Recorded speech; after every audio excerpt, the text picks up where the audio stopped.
नमस्कार, आप देख रहे हैं फर्स्ट छत्तीसगढ़ न्यूज और मैं आपके साथ तिया चौहान। रिसगांव खल्लारी करही में विकास की रोशनी अब तक नहीं पहुंच सकी।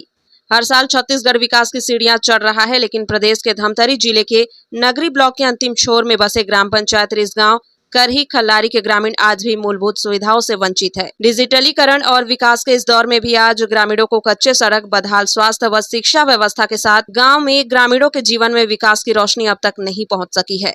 यहाँ 3 पंचायत मिलाकर लगभग 15 गांव में ग्रामीण रहते हैं, जिन्हें अब तक बिजली, सड़क और पीने को शुद्ध पानी तक नहीं मिल सका।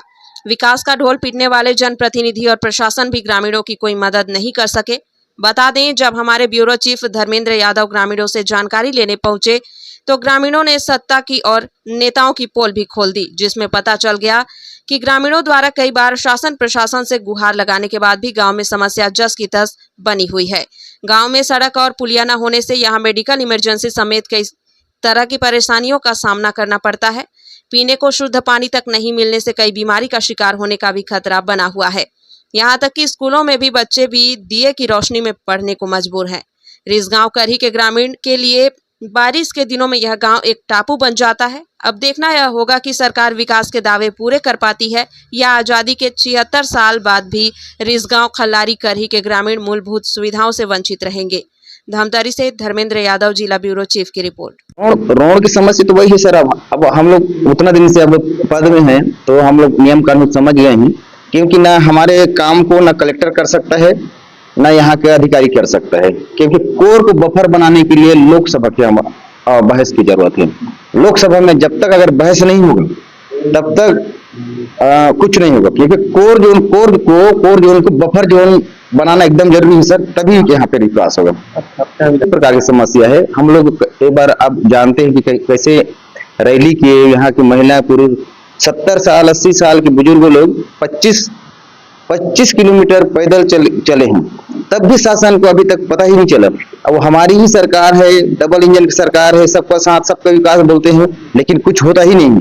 तो हम लोग सोच रहे हैं कि इस बार अगर मान लो जाए हमारी बातों को आनाकानी करते हैं।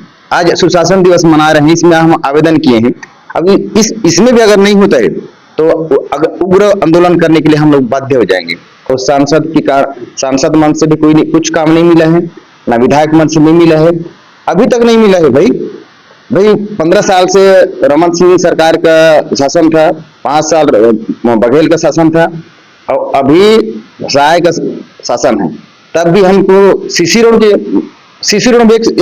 भी नहीं मिला है। क्योंकि हम लोग इतना कीचड़ में चलते हैं बारिश के दिनों में, वो तो रोड नहीं बना है तो हम जानते हैं, लेकिन गली में भी सीसी रोड को हमको अधिकार नहीं है सर, क्योंकि इस क्षेत्र के लोगों को ना कूलर में सोने का अधिकार है, ना रोड में चलने का अधिकार है, ना बिजली के स्वास्थ्य के अधिकार है, ना शिक्षा के अधिकार है। मात्र हम लोगों को यहाँ आदिवासी क्षेत्र करके, जंगल के लोग हैं ऐसे करके वो लोग बहकाए जाते हैं, क्योंकि हम सभी को जानते हैं।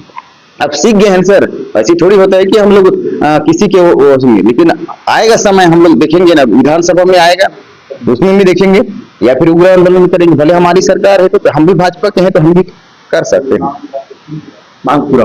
मांग होना चाहिए सर, क्योंकि हम लोग अब मेरे को निर्दोष सरपंच बनाया गया है, अब मेरा ही सरकार है और डबल इंजन की सरकार है, मेरा ही मांग को आनाकानी किया जाएगा, तो मैं तो विरोध करूंगा ही सर।